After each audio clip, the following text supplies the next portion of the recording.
Amen. Thank you, Andrew. At New Orleans Baptist Theological Seminary and around the city of New Orleans, I am known as Andrew Ogea's daddy.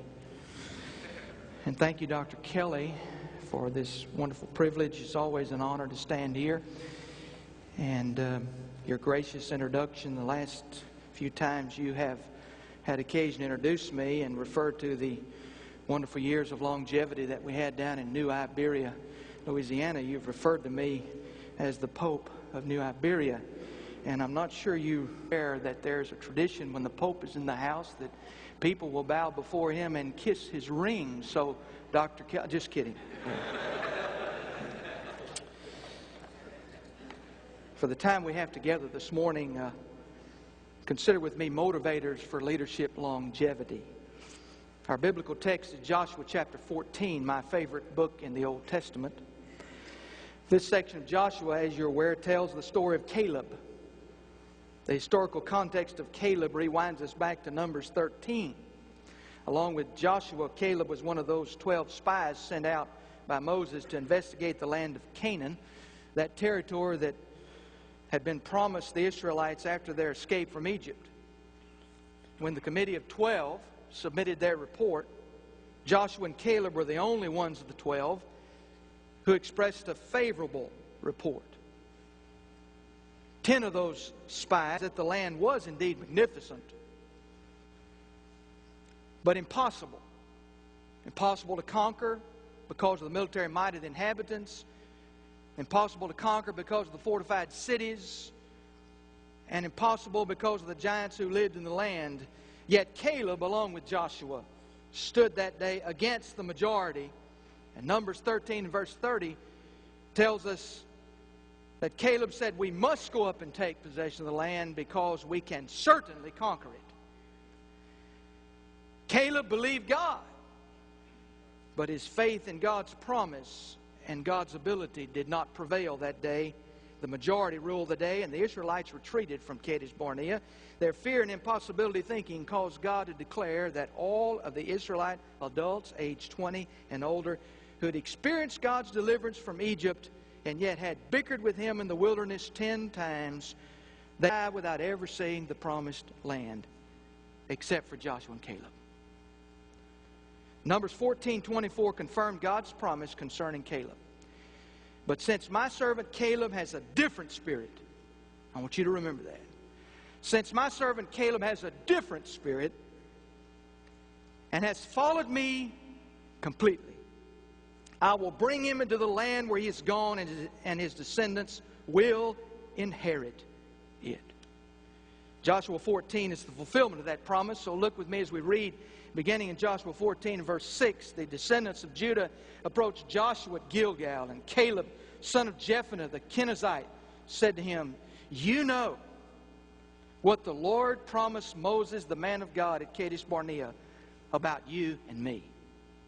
I was 40 years old when Moses, the Lord's servant, sent me from Kadesh Barnea to scout the land, and I brought back an honest report. My brothers who went with me caused the people's hearts to melt with fear, but I remained loyal to the Lord my God. On that day, Moses promised me, 'The land where you have set foot will be an inheritance for you and your descendants forever, because you have remained loyal to the Lord my God. As you see, the Lord has kept me alive these 45 years, as He promised, since the Lord spoke this word to Moses while Israel was journeying in the wilderness. Here I am today, 85 years old. I am still as strong today as I was the day Moses sent me out. My strength for battle and for daily task is now as it was then. Now, give me this hill country the Lord promised me on that day, because you heard then that the Anakim are there, as well as large fortified cities. Perhaps the Lord will be with me, and I will drive them out as the Lord promised.' Then Joshua blessed Caleb, son of Jephunneh, and gave him Hebron as an inheritance. Therefore, Hebron has belonged to Caleb, son of Jephunneh the Kenizzite, as an inheritance to this day, because he remained loyal to the Lord, the God of Israel. The current buzz in the Southern Baptist Convention, and even to some extent here at New Orleans Baptist Theological Seminary, has revolved around the topic of church revitalization. You've heard that term quite a bit. We've even starting now to develop some new courses in church revitalization. As a matter of fact, this afternoon at 1 o'clock, Dr. Kelly, I will teach a pro-doc seminar for the first time entitled Critical Issues in Church Revitalization.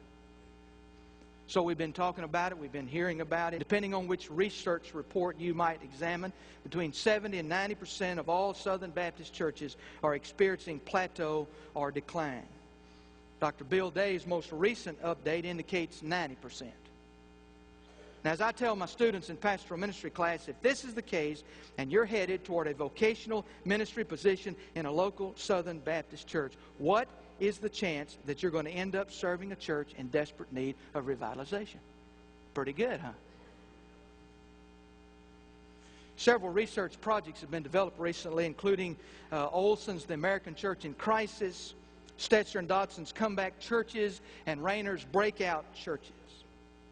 Each of them mentioned, but none of them focus exclusively on what I believe to be the most crucial issue in church revitalization. So I want to submit to you this morning that the most crucial issue in church revitalization is what I want to call ministerial longevity.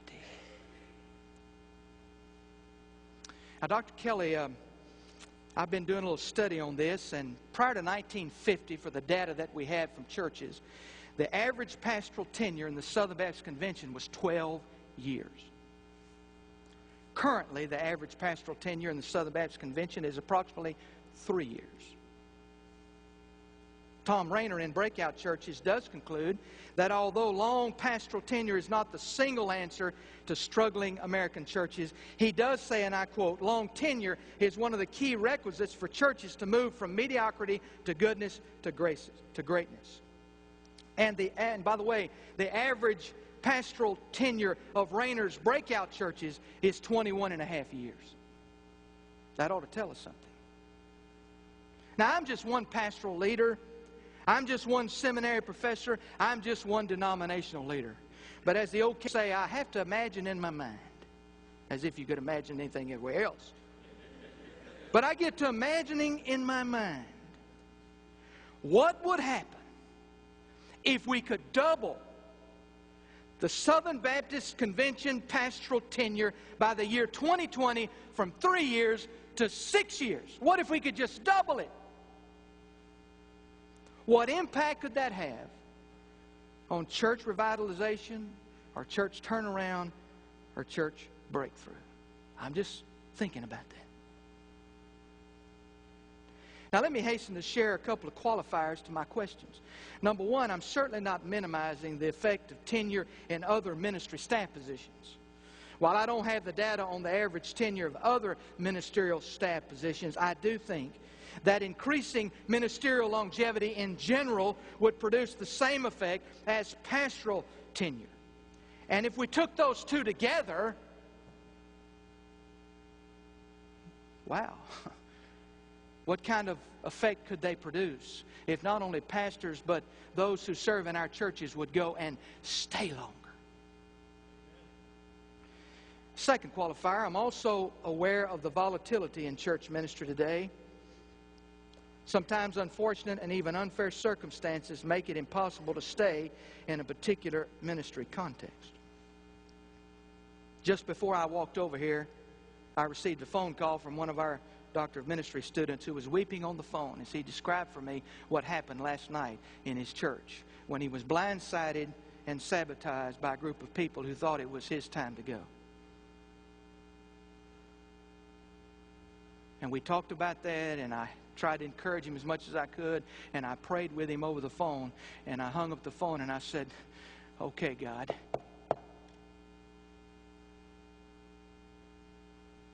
I'm aware that sometimes you can't stay. There are many factors in the 21st century church that exist which often sabotage and short-circuit ministry longevity. The list of exceptions to the rule are increasing every year.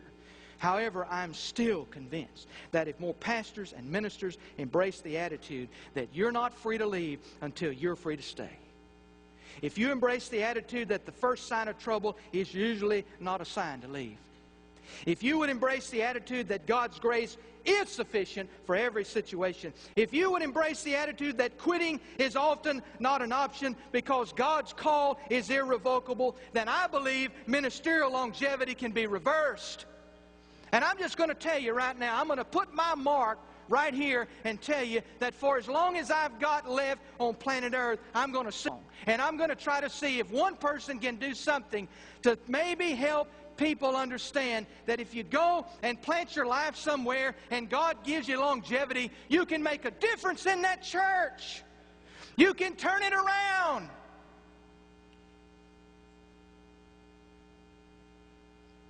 I don't agree with everything Rick Warren says, but I do agree with the one thing he did say. If you want to know the health of a church, put a thermometer in the mouth of the leader.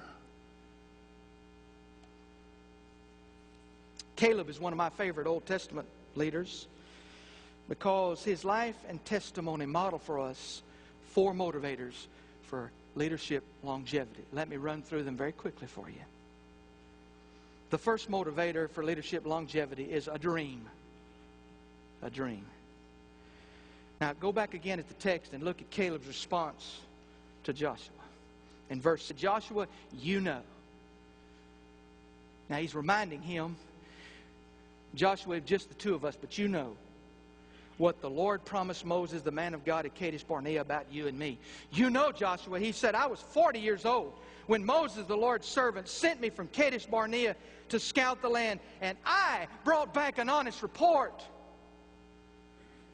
Caleb's dream was still alive after 45 years. The vision he experienced at Kadesh Barnea had not dimmed or diminished. God's promise of the promised land held a passionate place in his heart. He'd not lost his dream. Helen Keller became violently ill as an infant, which left her blind and deaf. At the age of 6, she was sent to the Perkins Institute for the Blind in Boston, where she was assigned a personal tutor and teacher named Ann Sullivan. Miss Ann Sullivan taught Helen Keller Braille language. At the age of 24, Helen Keller graduated magna cum laude from Radcliffe College, the first deaf-blind person in America to graduate from college. Keller became a world-famous speaker and author, an advocate for people with serious disabilities. On one occasion, Helen Keller was asked, what could be worse than being blind and deaf? And Helen Keller said, to have sight but no vision.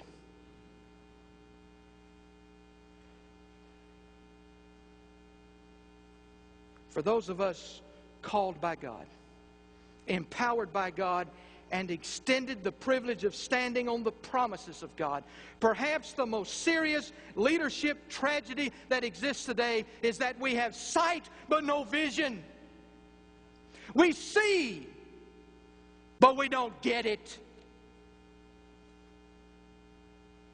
To live having lost your dream. Am I speaking this morning to someone here? And you've lost your dream.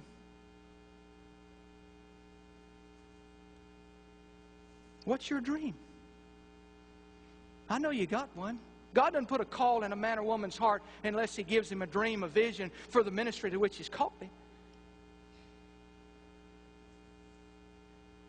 Is your dream like Caleb's dream, to see God do the impossible when everybody around you is saying, nope, can't be done? Do you believe things that are impossible with men are possible with God? Or is that just a verse in the Bible somewhere? Is your dream like Caleb's, to witness one more miracle in your family, one more miracle in your church, one more miracle in your community, one more miracle in your nation? Dear God, he's 85 years old. And he said, I hadn't lost my dream. A motivator for leadership longevity is to never let go of your dreams. There's a second motivator out of the life of Caleb, and I would call it a devotion. Not only had Caleb held on to his dream, but he'd also remained loyally devoted to God. Look again at the text in verse 8. He says, "My brothers who went with me caused the people's hearts to melt with fear. But I remain loyal to the Lord my God." For 45 years, Caleb chafed under the stinging accusation from the majority of the spy committee that Jehovah God was incapable. Jehovah God is not able to overcome the giants. Jehovah God is not able to remove the obstacles to possessing the promised land. And so I just get a sense here that Caleb is wanting to prove once and for all that God is able. Now look at the words he uses there. Caleb, Caleb personifies loyalty to God. He says, I was loyal to the Lord. That Hebrew word translated loyal, according to my Hebrew scribe, Dr. Griffin, means to make full or to fill up. It is in the intensive meaning that Caleb is not talking about something that just developed accidentally in his heart.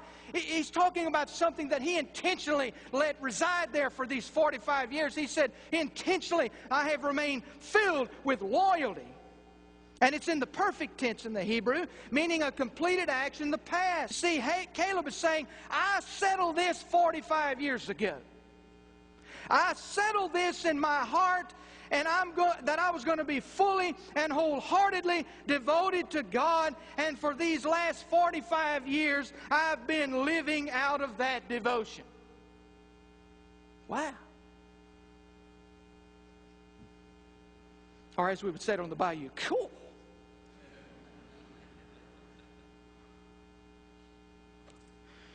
Now again, you got to know where Caleb's coming from after these 45 years. Sort of have to read between the lines here. Caleb was loyal under pressure. I mean, think about it. When 10 of the 12 on the committee are against you, Caleb stuck to his convictions. Even when the Israelites were ready to stone Caleb and Joshua, they remained devoted in their faith. Do I need to remind you that there's pressure in the ministry? In fact, every study I read puts pastoral leadership in the top 5 of the most stress-filled vocations that you can be involved in.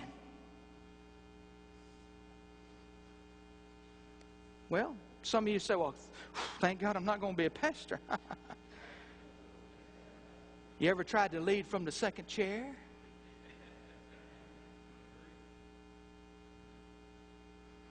I used to say to my staff, okay, I'll swap with you sometime if you like. Any day you like, any week you like, I'll swap with you. But when we swap, everything that goes with it in the swap is going with it. Thank you very much. We'll stay where we are. Caleb was loyal under difficulties. He endured 38 years in the wilderness for a sin he didn't commit. He watched his family members and his friends die in the desert. And yet he's saying here, I remain fully devoted, loyal to the Lord. Under all these difficulties, have you figured out and found out by now that ministry is not like a little walk in the park on a spring day where everything is fine and lovely?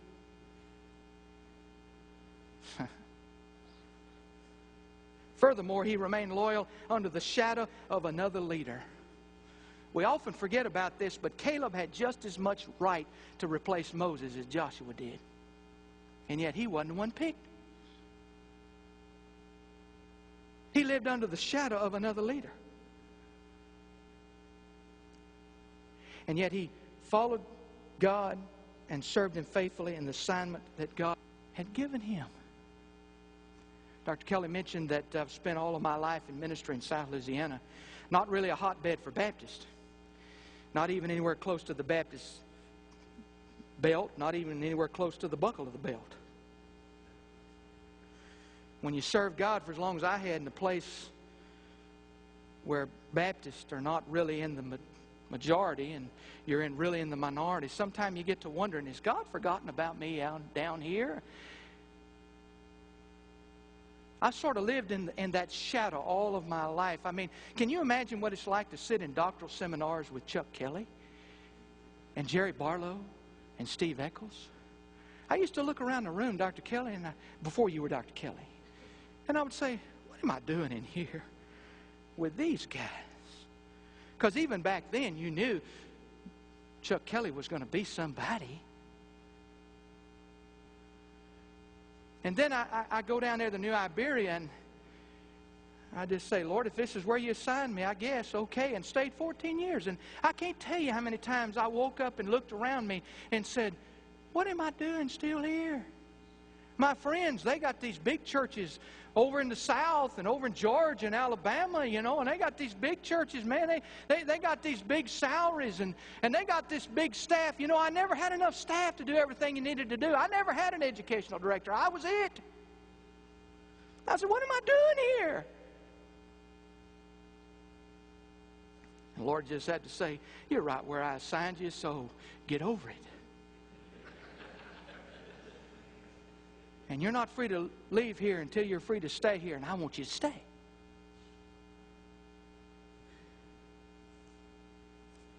You know what? Success in life is often measured simply by not giving up. Galatians 6:9 is one of my favorite promises. So we must not get tired of doing good, for we will reap in the proper time if we don't give up, if we don't quit.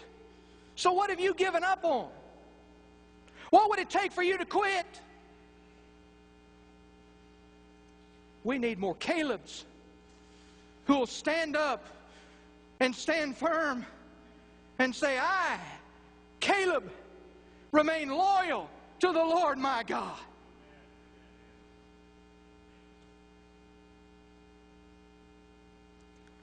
Well, let's look at another motivator. Let's add to the dream and the devotion, let's add a desire.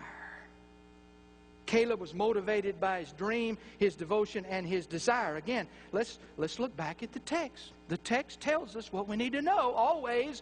Verse 10, as you see, the Lord has kept me alive these 45 years as He promised. Here I am today, 85 years old. I'm still as strong today as I was the day that Moses sent me out. My strength for battle and for daily task is now as it was then. Caleb, for me, is a picture of high spiritual vitality. Spiritual vitality is one of our core values here at the seminary, and I think you could put Caleb's picture right by that one. Caleb had maintained his spiritual vitality at the highest level of excellence, and he's 85 and he's not ready to retire.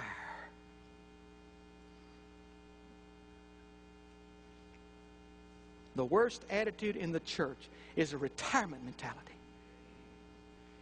And I see it and hear it everywhere I go.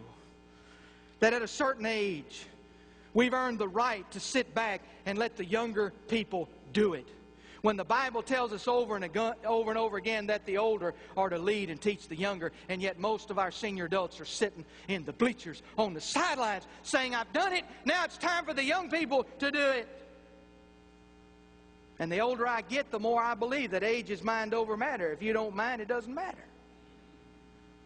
Let me ask you a question. How old would you be if you didn't know how old you were? Some of you need to look in the mirror and check out your attitude about life and vitality and realize that you're never too old to serve God. And the older you get, the more excited you ought to be about serving God. My goodness, he's 85 years old, gentlemen. If we keep going the way we're going, by the time you get there, that's going to be the average lifespan of somebody. It's now about, what, 78 or something like that? So you're going to be ready to hang it up when you get that age? You know, as King David recovered from his immorality and his unethical behavior, you remember what he begged God in Psalm 51. He begged God. He said, God, restore to me the joy of your salvation. Have you lost your joy? Jesus asserted on the night before His death, I've spoken these things to you so that my joy may be in you and your joy may be complete. The Lord Jesus said, I'm giving you my joy, all of it, and I want your joy to be complete. So let me just ask you, who is it that could cause you to lose your joy? Some brother or sister no in your church? Chairman of the cold water committee that want to pour cold water on everything you want to do? Is there somebody who could cause you to lose your joy? An unsupported mother-in-law or father-in-law? I've been there, folks. I've been there when your own family won't even come visit you because they're afraid they'll be under pressure to go to church with you and hear you preach on Sunday.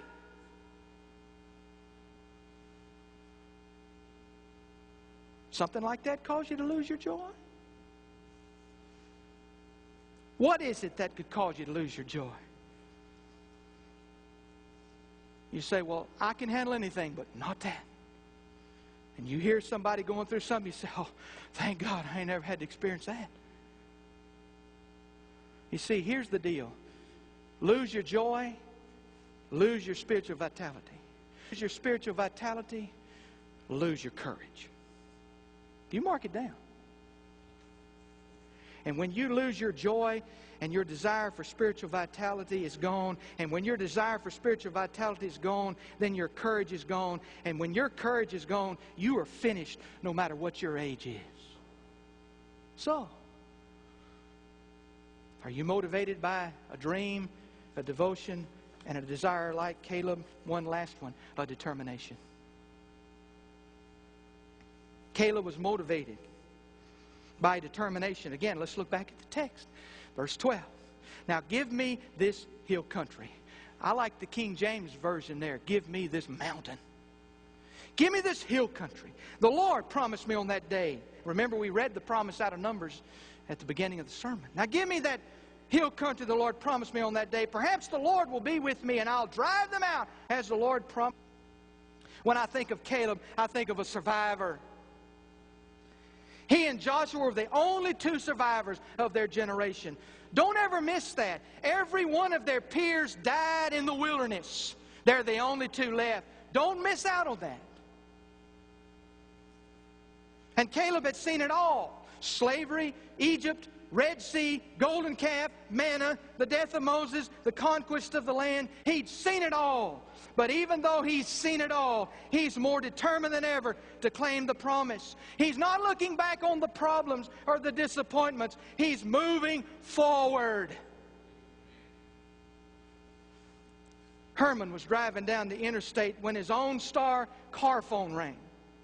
Answering, he heard his wife's voice urgently warning him, Herman, I just heard on the news that there's a car going in the wrong direction on the Interstate 77. Be careful. And Herman said, are you kidding? It's not just one car. They're all going in the wrong direction.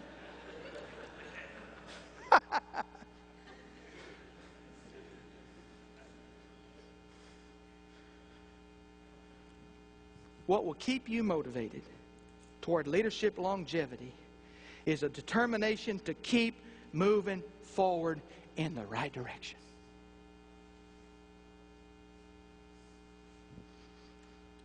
Make sure you're going in the right direction. You can be moving forward, but be going in the wrong direction. Verse 13 tells us that Caleb's request was honored. Then Joshua blessed Caleb and gave him Hebron as an inheritance. Hebron, the stronghold of the giants. Hebron, the burial place of Abraham, Isaac, and Jacob. Hebron, the second most significant place to the Jews next to the Jerusalem. Remember, Hebron was in full view when the spies looked at it 45 years earlier. For 45 years, Caleb had dreamed, devoted, desired, and determined to climb that mountain. What's your next mountain?